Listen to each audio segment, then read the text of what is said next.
اعوذ باللہ من الشیطان الرجیم بسم اللہ الرحمن الرحیم كان الناس أمة واحدة فبعث الله النبيين مبشرين ومنذرين وأنزل معهم الكتاب بالحق ليحكم بين الناس فيما اختلفوا فيه وما اختلف فيه إلا الذين أوتوه من بعد ما جاءتهم البينات بغيا بينهم فهدى الله الذين آمنوا لما اختلفوا فيه من الحق بإذنه والله يهدي من يشاء إلى صراط مستقيم صدق اللہ العظیم۔ پچھلی آیات کریمہ میں اللہ رب العالمین نے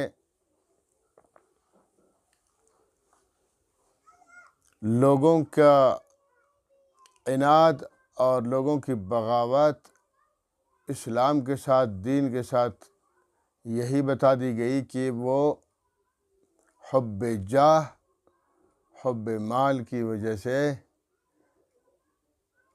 انکار کرتے ہیں۔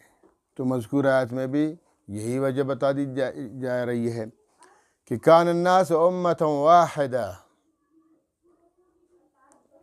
کہ ایک زمانہ تھا لوگ ایک امت ہوا کرتے تھے، ایک ملت ہوا کرتے تھے، ایک نظریہ ان کا ہوا کرتا تھا۔ لیکن بعد میں پھر اختلاف طباع کی وجہ سے، مزاج و مذاق کے اختلافات کی وجہ سے پھر ان کے اندر ان کے نظریات مختلف ہو گئے، پھر ایک دوسرے سے اختلاف کرنے لگ گئے۔ تب اللہ رب العالمین نے فبعث اللہ النبیین، اللہ پاک نے انبیاء کرام کو مبعوث فرمایا۔ تو یہ کب کا واقعہ ہے کہ کان الناس امۃ واحدہ،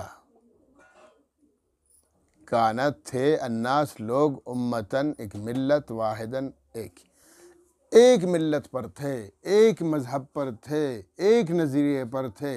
کب؟ مختلف کوئی 3 روایات ہیں تقریباً۔ ایک روایت یہ ہے کہ جب اللہ رب العالمین نے آدم علیہ السلام کی پشت سے عالم ارواح میں یا عالم الستو میں یا عالم ازل میں، جو نام دیں اس کو، اس وقت جب اللہ رب العالمین نے اپنا دایاں ہاتھ مبارک رکھا تو وہ ساری اولاد نکلی آدم علیہ السلام کی جو جنت جانے والی تھی، اور بایاں رکھا تو وہ ساری اولاد نکلی جو جہنم جانے والی تھی۔ تو اس زمانے میں اس وقت معمولی جیسے وہ چیونٹی کی شکل ہوتی ہے، اس جیسے لوگ تھے، ہم سب تھے۔ حضرت علی رضی اللہ عنہ سے روایت ہے کہ مجھے وہ دن ایسا یاد ہے جیسے کل کا دن۔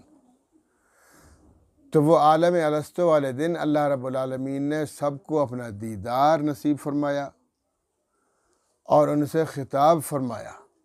پہلے دیدار نصیب فرمایا تو اللہ رب العالمین کا حسن و جمال لوگوں کے دل و دماغ میں پیوست ہو گیا، اللہ کی کبریائی اور اللہ کی عظمت دلوں میں بیٹھ گئی۔ تو اللہ رب العالمین نے لوگوں سے پوچھا الست بربکم، کیا میں تمہارا رب نہیں؟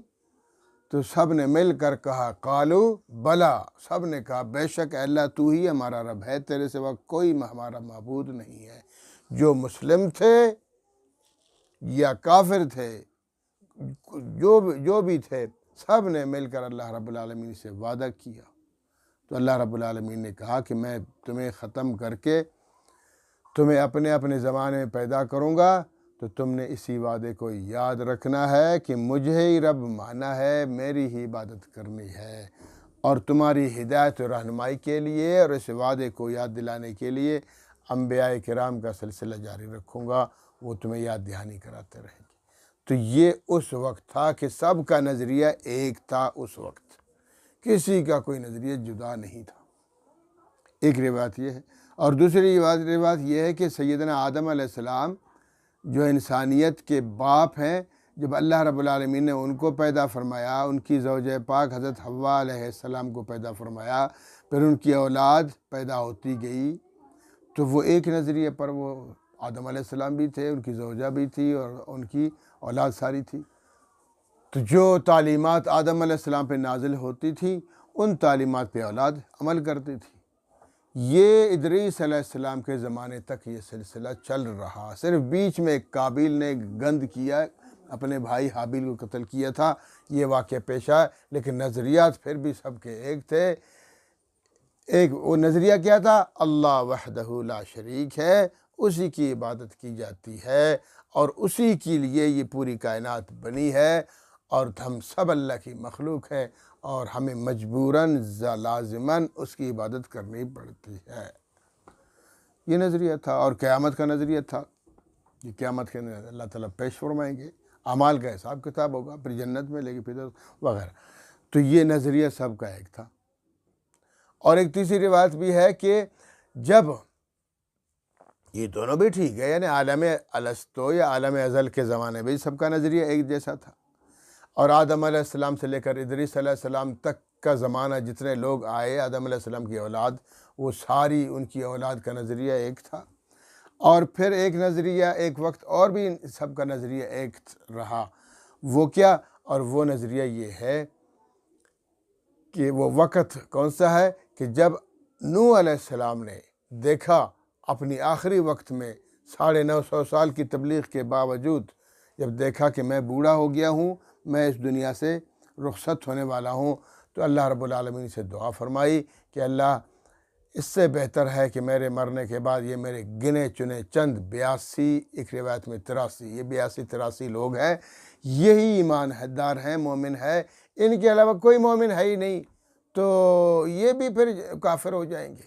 تو اس سے بہتر یہ کہ اللہ یہ جو کافر ہیں جتنے ہیں، ان سب کو تباہ و برباد کر دے، نیست و نابود کر دے، ختم کر دے، ستیہ ناش کر دے، صرف یہ جو ماننے والے لوگ ہیں 82 یا 83، ان کو باقی رکھے۔ خود ان کی زوجہ بھی نہیں مانتی تھی، اور 4 بیٹے تھے، 4 میں سے سام، حام، یافس، یہ تو 3 مسلم تھے، متبعین تھے، سیدنا نوح علیہ السلام کے فرمان برداروں میں سے تھے، باقی جو چوتھا کنان تھا وہ بھی نافرمان ہو گیا، وہ بھی ڈوب گیا۔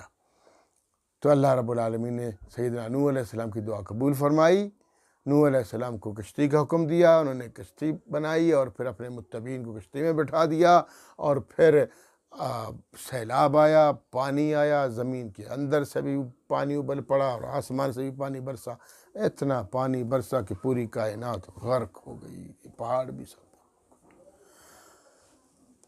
پھر آہستہ آہستہ وہی 3 ان کے پھر روایت میں حدیث میں ہے کہ نوح علیہ السلام کی نسل سے پھر انسانیت دوبارہ چلی، ان کے 3 بیٹے سام، حام، یافس سے، تو وہ بھی مسلمان تھے، ان کا نظریہ بھی ایک تھا۔ تو یہ بھی کافی عرصے تک یہ سلسلہ چل پڑا، سب کا نظریہ ایک تھا۔ اس کے بعد پھر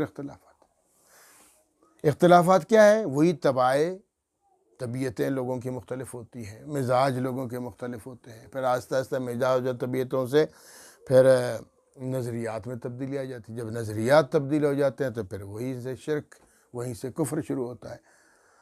تو جب بھی انبیاء دنیا میں آتے رہے ہیں اور پھر انبیاء دنیا سے چلے گئے ہیں، پھر کفر پھیلتا رہا ہے اور شرک ہو رہا ہے۔ تو اس لیے اللہ پاک فرماتے ہیں کان الناس امۃ واحدہ، تھے لوگ امۃ واحدہ، ایک ہی ملت پر، ایک ہی ملت اور ایک ہی نظریے پر سارے کے سارے لوگ تھے۔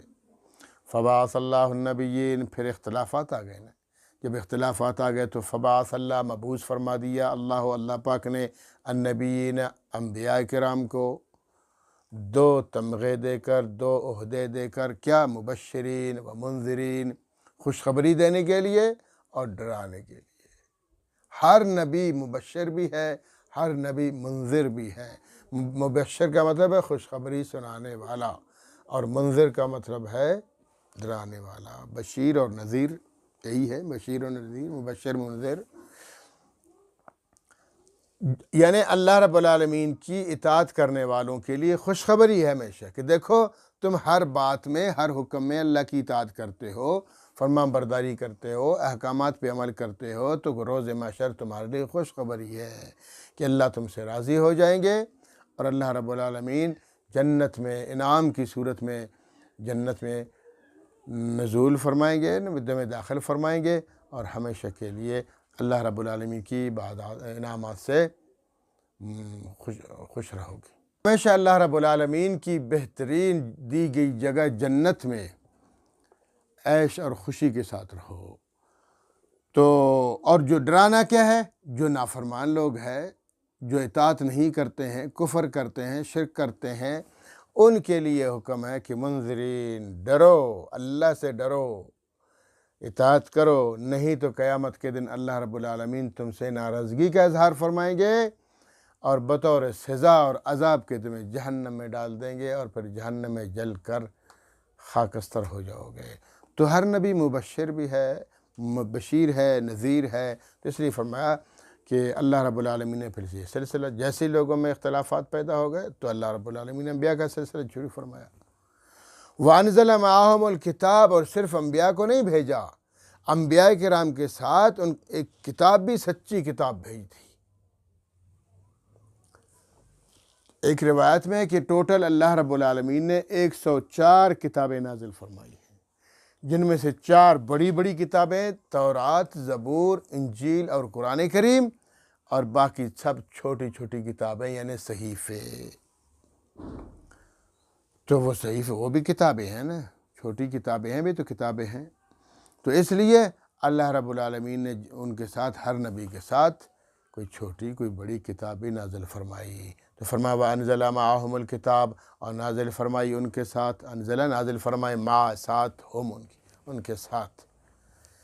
اچھا دیکھیں، یہ ما کا مطلب ہے ساتھ۔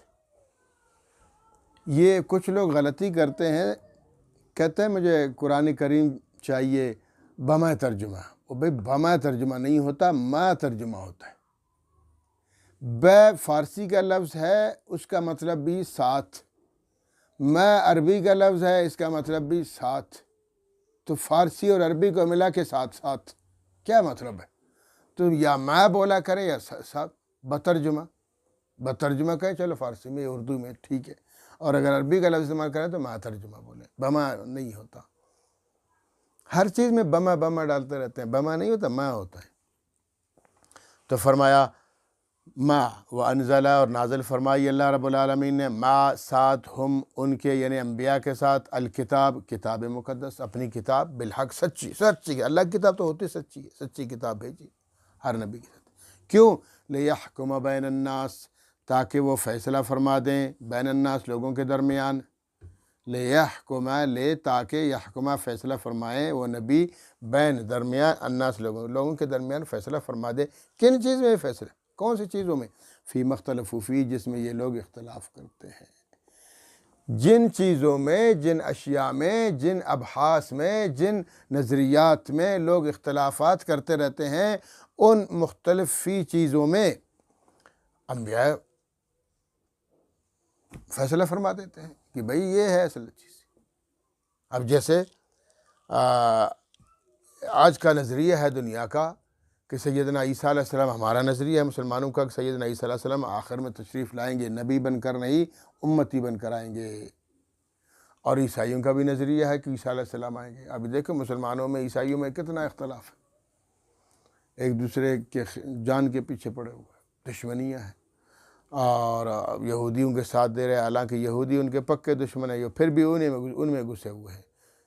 انبیاء، اللہ معاف فرمائے مجھے، میں بتا دوں اس لفظ کو کہ سیدنا عیسیٰ علیہ السلام ہمارے نزدیک ان کی کیا پوزیشن ہے؟ ہمارے نزدیک، مسلمانوں کے نزدیک، اللہ رب العالمین کے رسولوں میں سے وہ ہیں، پیغمبروں میں سے ہیں، اولو العزم پیغمبروں میں سے ہیں، بلکہ یہ جو 4 بڑے بڑے پیغمبر گزرے ہیں، حضرت محمد صلی اللہ تعالیٰ علیہ وسلم، دوسرے نمبر پر سیدنا ابراہیم علیہ السلام، تیسرے نمبر پر سیدنا موسیٰ علیہ السلام، چوتھے نمبر پر سیدنا عیسیٰ علیہ السلام۔ ہم تو عیسیٰ علیہ السلام کو دنیا کے بڑے 4 عظیم ہستیوں کے چوتھے نمبر پر ان کو مانتے ہیں۔ لیکن اگر یہودیوں کو دیکھیں، یہودی ان کے نبی کو کیا کہتے ہیں؟ نعوذ باللہ، ہم کہتے ہیں ان کے والد کوئی نہیں ہے۔ قرآن نے ہمیں بتا دیا کہ اللہ رب العالمین نے عیسیٰ علیہ السلام کو اپنی قدرت سے پیدا فرمایا، تاکہ لوگوں کو پتہ چلے کہ اگر میں تو دنیا کو اسباب کے ذریعے چلاتا ہوں، لیکن کبھی اپنی قدرت سے بھی چلاتا ہوں۔ بغیر باپ کے پیدا فرمایا، آدم علیہ السلام کو بغیر ماں باپ کے پیدا فرمایا، عیسیٰ علیہ السلام کو بغیر باپ کے پیدا فرمایا۔ اور اسی طرح جانوروں میں سے اونٹنی کو، صالح علیہ السلام کی اونٹنی کو پہاڑ سے نکال دیا بغیر ماں باپ کے۔ تو اللہ اپنی قدرت دکھاتے ہیں، یہ اللہ کی قدرت ہے۔ سیدنا عیسیٰ علیہ السلام، ہم ان کو سلام پیش کرتے ہیں، ہاں ان کا نام جب آتا ہے تو ہم علیہ السلام خود بخود ہمارے منہ سے نکلتا ہے، ان کے لیے ہم عزت عظمت کرتے ہیں۔ لیکن یہودی ان کو نعوذ باللہ حرام زادہ کہتے ہیں کہ ان کا کوئی باپ نہیں ہے۔ یہ حرام زادہ تو یہ عیسائی ہے کہ یہ اپنے نبی کے مخالفین کے ساتھ اتحاد کرتے ہیں، ان کے ساتھ مل بیٹھتے ہیں۔ ابھی غزہ میں کیا ہو رہا ہے؟ مسلمانوں کو تہس نہس کیا جا رہا ہے۔ ہمارے مسلمان تو گونگے ہیں، ختم ہے، ان سے اللہ پوچھے گا۔ لیکن وہ بدبخت دیکھو کہ وہ یہودی ان کے نبی کو نہیں مانتے ہیں، گالی تک دیتے ہیں، گالی ان کے لیے دیتے ہیں نعوذ باللہ عیسیٰ علیہ السلام کو۔ لیکن یہ خبیث لوگ، یہی حرامزادہ عیسائی، پھر بھی ان سے جا کے محبت کرتے ہیں، ان سے اتحاد کرتے ہیں مسلمانوں کے خلاف۔ شرم آنی چاہیے۔ تو میں وہ نظریے کی بات کر رہا تھا کہ ہم ان کا نظریہ عیسائیوں کا بھی ہے کہ عیسیٰ علیہ السلام تشریف لائیں گے۔ جب عیسیٰ علیہ السلام دنیا میں آئیں گے، یہ چوتھی بات یاد رکھنا کہ ایک نظریے پر لوگ تھے عالم ارسطو میں، عالم ازل میں، دوسرے نمبر پر آدم علیہ السلام سے لے کر ادریس علیہ السلام تک، اور تیسرے نمبر پر حضرت نوح علیہ السلام کی بدعا کے بعد جب دنیا ختم ہو گئی تو ان کے نسل ان کے بیٹوں سے چلی، تو وہ کافی عرصے تک، سینکڑوں سالوں تک نظریہ مسلمانوں کا ایک تھا۔ یہ تین، اور چوتھے نمبر پر جب عیسیٰ علیہ السلام دنیا میں آئیں گے، عیسیٰ علیہ السلام دنیا میں آئیں گے، پھر لوگوں کو بتائیں گے کہ میں امتی ہوں، محمد صلی اللہ علیہ وسلم کا امتی بن کر آیا ہوں۔ پھر تمام مسلمان بھی ان کو تسلیم کریں گے، تمام عیسائی بھی ان کو تسلیم کریں گے، اور باقی دنیا بھی ان کو تسلیم کرے گی۔ سارے کے سارے مسلمان ہو جائیں گے، اور صرف یہودی نہیں مانیں گے، اور ان کو عیسیٰ علیہ السلام ایک ایک کر کے ماریں گے۔ ایک معجزہ کہ ان کو پتھر بھی، حدیث پاک میں ہے کہ پتھر کے پیچھے یہودی چھپے گا تو پتھر آواز دے گا کہ یہاں یہودی چھپا ہے، دیوار کے پیچھے چھپے گا تو دیوار آواز دے گی کہ اے مجاہد ادھر آ، ایک یہودی یہاں۔ تو قرب قیامت کا زمان آنے والا ہے۔ اب ہو سکتا ہے حضرت مہدی کا نزول ہو، اور عیسیٰ علیہ السلام ان کے بعد پھر 7ویں سال میں تشریف لے آئے۔ پھر جیسے عیسیٰ علیہ السلام دنیا میں پھر حکومت کریں گے، شادی کریں گے، پھر ان کی اولاد ہو جائے گی، پھر ہمارے نبی حضرت محمد صلی اللہ علیہ وسلم کے دائیں طرف ان کی جگہ چھوڑی ہوئی ہے، وہاں ان کو دفن کر دیا جائے گا۔ اور جس دن ان کو دفن کر دیا جائے گا، حدیث پاک میں ہے کہ اس دن سے لے کر قیامت تک 120 سال کا زمانہ ہوگا، پھر قیامت آئے گی، پھر آہستہ آہستہ کفر پھیلے گا۔ تو یہ ہمیشہ اس طرح ہوتا رہا ہے۔ تو اللہ پاک فرماتے ہیں وَمَا اخْتَلَفَ فِيهِ إِلَّا الَّذِينَ أُوتُوهُ، اور یہ جو اختلاف کرتے ہیں لوگ، نہیں اختلاف کیا، اختلاف نہیں کرتے ہیں اس میں کتاب میں إِلَّا الَّذِينَ، مگر وہ لوگ أُوتُوهُ جن کو کتاب دی گئی ہے۔ اختلاف کرنے والے بھی یہی لوگ ہیں جن کو کتاب ملی ہے، یہی تو اختلاف کرتے ہیں۔ آج ہمارے اندر کتنا اختلاف ہے، کوئی بریلوی ہے، کوئی دیوبندی ہے، کوئی اہل حدیث ہے، یہی تو ہے نا قرآن کے اندر۔ یہ اہل کتاب کو چھوڑ دیں، عیسائیت کو چھوڑیں، یہودیت کو چھوڑیں، اپنے مسلمانوں کو دیکھیں کہ ہمارے مسلمانوں میں بھی کتنا اختلاف ہے۔ قادیانی تو کافر ہے، شیعہ تو اللہ معاف کرے پتہ نہیں کیا بلا ہے، اس کی بات میں نہیں کر رہا ہوں۔ یہ جو نیا آیا ہوا ہے لڑانے کے لیے انجینئر صاحب، یہ اس کا مقصد صرف یہی ہے کہ وہ بھیجتے ہیں نا ان کے آقا یہودی وغیرہ، انگریز عیسائی، مسلمانوں میں اختلاف پیدا کرنے کے لیے اس طرح کے ہی کسی کی قادیانی بنا کے بھیجتے ہیں۔ قادیانی بھی تو پہلے اچھا آدمی تھا، بڑا نیک تھا، بڑا مناظر تھا۔ جب انگریزوں نے دیکھا کہ اچھا بندہ ہے، اس کو خرید لیا، اس سے دعویٰ نبوت کروایا، کافر بنا دیا اس خبیث کو۔ اور اسی طرح ایک انجینئر بھیجا ہوا کہ جاؤ یار لڑاؤ، مسلمانوں کو لڑاؤ، جب مسلمان لڑیں گے، مسلمانوں میں اختلاف ہوگا تو ہماری دال چلے گی گلے گی۔ تو یہ ہمیں لڑانے کے لیے بھائی یہ فرقے ہوتے ہیں۔ خدا کا واسطہ ختم کرو اپنے فرقوں کو۔ دیوبندیت پہ لوگ فخر کرتے ہیں، بریلویت پہ فخر کرتے ہیں، اہل حدیثیت پہ فخر کرتے ہیں، نہ کرو فخر۔ ایک تنظیم بناؤ، اس کا نام رکھو اہل سنت والجماعت، اور یہی سب مانتے ہیں، سب یہی کہتے ہیں، یہ تینوں یہی کہتے ہیں کہ ہم اہل سنت والجماعت سے ہیں، سنت پہ عمل کرنے والے ہیں۔ جماعت صحابہ کرام کی جماعت کو، صحابہ کرام کی جماعت کو بھی یہی 3 فرقے مانتے ہیں، اور سنت کو بھی یہی 3 مانتے ہیں۔ تو اسی پہ یہی نام رکھو اپنا کیوں دیوبندی بنے رہتے ہو، کیوں بریلوی ہو، کیوں اہل حدیث بنے ہوئے ہو؟ صرف ایک نام رکھو، اہل سنت والجماعت۔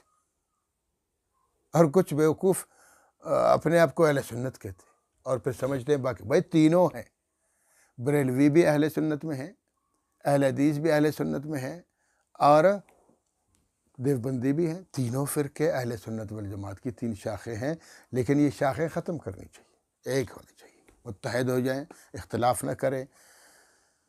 بس نام جب تمہارا یہی ہے کہ اہل سنت والجماعت، جو نبی نے کیا وہ ہم کریں گے، جو صحابہ نے کیا وہ ہم کریں گے، یہ مطلب ہے نا اہل سنت والجماعت کا۔ تو نکالو اپنے اندر سے بدعات، نکالو خرافات، نکال دو، بس ایک نام رکھو سب کا، کوئی دیوبندی نہیں رہے، کوئی بریلوی نہ رہے، کوئی اہل حدیث نہ رہے، بس اہل سنت والجماعت یہ نام رکھو، اختلاف نہ کرو، اللہ کے مقرب ترین بندوں میں سے بن جاؤ گے۔ تو اللہ تعالیٰ فرماتے ہیں وَمَا اخْتَلَفَ فِيهِ، اختلاف نہیں کیا اس میں، قرآن میں، کتاب کوئی بھی کتاب، آسمانی کتاب اختلاف نہیں کیا کس کتاب میں، إِلَّا الَّذِينَ أُوتُوهُ، مگر جن کو یہ کتاب دی گئی تھی انہوں نے اختلاف کیا، یہی مختلف کرنے والے۔ آج بھی بریلوی اپنے لیے آیت پیش کرتا ہے، دیوبندی اپنے لیے آیت کریہ پیش کرتا ہے، حدیث اپنے لیے آیت پیش کرتا ہے۔ نہ کرو، اہل سنت والجماعت بنو، سنت بنو، قرآن میں جو کچھ ہے اس کو آنکھوں سے لگاؤ، عمل کرو اس پر، نبی نے جو ارشاد فرمایا آنکھوں سے لگاؤ، عمل کرو اس پر، صحابہ کرام نے جو کچھ کیا عمل کرو، ان کے نقش قدم پہ چلو، بس چھوڑ دو باقی چیزیں، بدعات، خرافات، غلط چیزیں ختم کر دو اپنے اندر سے۔ فرمایا من بعد ما جاءتهم البینات، اس کے باوجود کہ ان کے پاس بینات آ گئیں، آیتیں آ گئیں، احکامات آ گئے، واضح، بینات کی معنی واضح احکامات، واضح احکامات آنے کے باوجود بھی اختلاف کرتے ہیں۔ اب میں ایک بات بتاؤں، پھر کہ یہ اختلافی بات کرتا ہے، اختلافی بات میں دیکھ، واضح اللہ نے واضح کہہ دیا،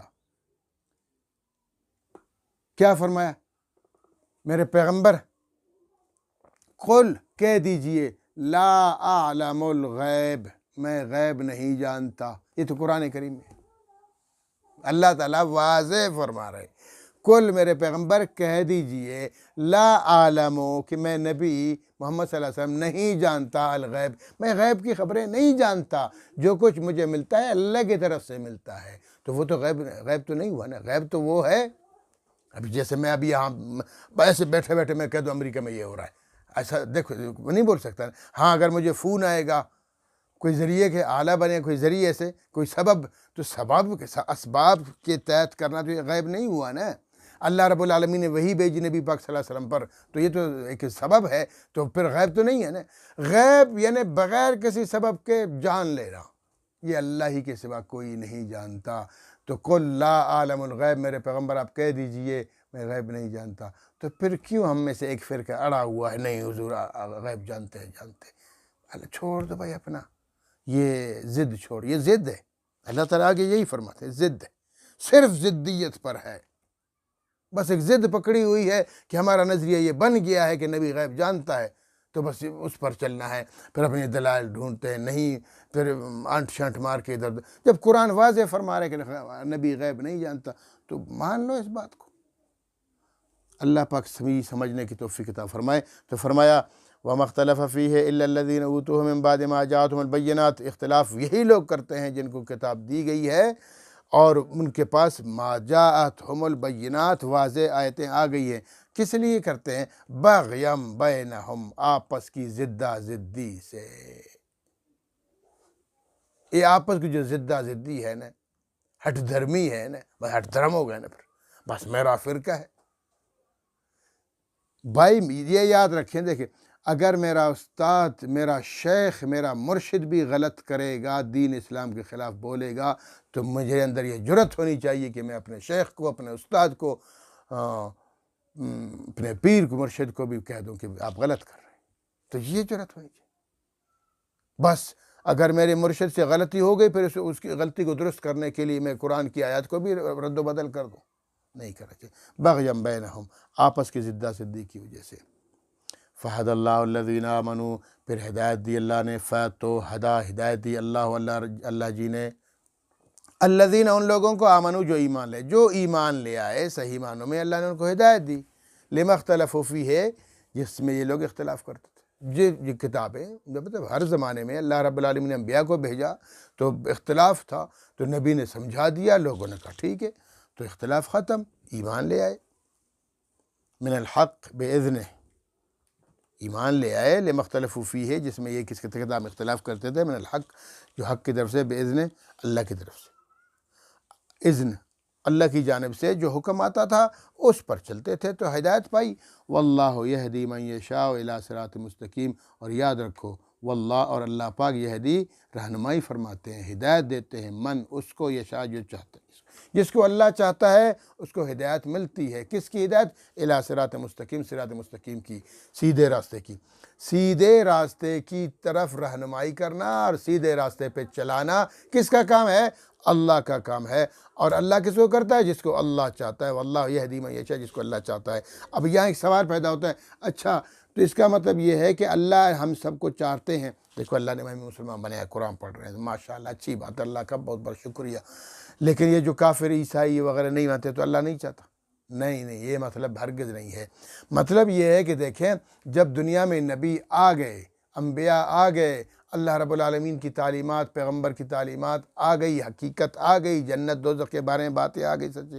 اب اگر کوئی ضد، وہی بغیم بینہم، ضد کی وجہ سے، جیسے حدیث میں واضح حدیث میں ہے کہ غزوہ بدر کے موقع پر سیدنا محمد الرسول اللہ صلی اللہ تعالی وسلم صفیں بنا رہے تھے، مجاہدین کی لائنیں بنا رہے تھے، اور ادھر سے ابو جہل بنا رہا تھا۔ تو ابو جہل سے کسی نے کہا کہ یہ جو سامنے چہرہ آپ کو نظر آتا ہے محمد صلی اللہ علیہ وسلم کا، کیا یہ جھوٹا چہرہ ہے؟ تو اس نے کہا، قسم دلائی اس کو، لات و منات کی قسم دے کے کہا بتاؤ، تو اس نے کہا قسم دے رہے تو میں کہتا ہوں کہ نہیں، یہ سچا چہرہ ہے، یہ جھوٹا چہرہ نہیں۔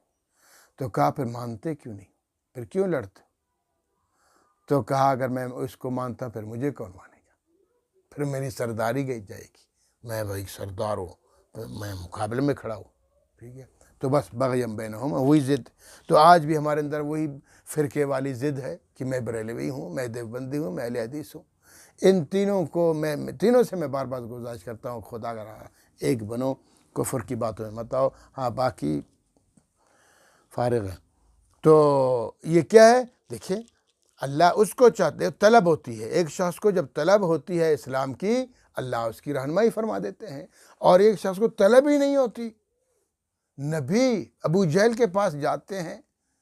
ایک دفعہ اتنی سخت بارش ٹھنڈ میں ہو رہی تھی اور تیز بارش ہو رہی تھی، اللہ کے رسول نے فرمایا شاید آج مان جائے ابو جہل بدبخت، جا کے دروازہ کھٹکھٹایا، ابو جہل کانپ گیا، اس دن، اس سردی میں، اس تیز بارش میں کون ہے میرے دروازے پر؟ جو بھی ہے میں اس کی حاجت پوری کروں گا۔ وہ آ گیا دروازے پر، جیسے آ گیا تو دیکھا محمد صلی اللہ علیہ وسلم کھڑے، تو پوچھا کوئی ضروری مسئلہ ہے؟ محمد کیوں آئے ہو؟ کہا اس لیے آیا ہوں، کہہ دو لا الہ الا اللہ۔ تو وہ غصے سے بدبخت نے دروازہ بند کر دیا کہ جو بھی ہوتا، جو اس کی مانگ ہوتی میں پوری کرتا، لیکن آپ نے غلط بات کی، میں نہیں مانوں گا۔ لا حول ولا قوت۔ تو یہ بدبختی ہے لوگوں میں، یہ ضد ہے، اناد ہے، ضد و اناد کی وجہ سے۔ باقی اللہ تو فرماتے ہیں جو بھی میں چاہتا ہوں، جو بھی آ جائے اسلام میں، میں قبول کروں گا۔ تو واللہ یہدی من یشاء، اللہ رہنمائی فرماتے ہیں ان لوگوں کی جن کو چاہتے ہیں اللہ پاک، الی صراط مستقیم، صراط مستقیم کی طرف رہنمائی کرتے ہیں اللہ تعالیٰ لوگوں کی۔ اللہ رب العالمین ہمیں صحیح معنوں میں سمجھنے اور عمل کرنے کی توفیق عطا فرمائے۔ وآخر دعوانا الحمدللہ رب العالمین۔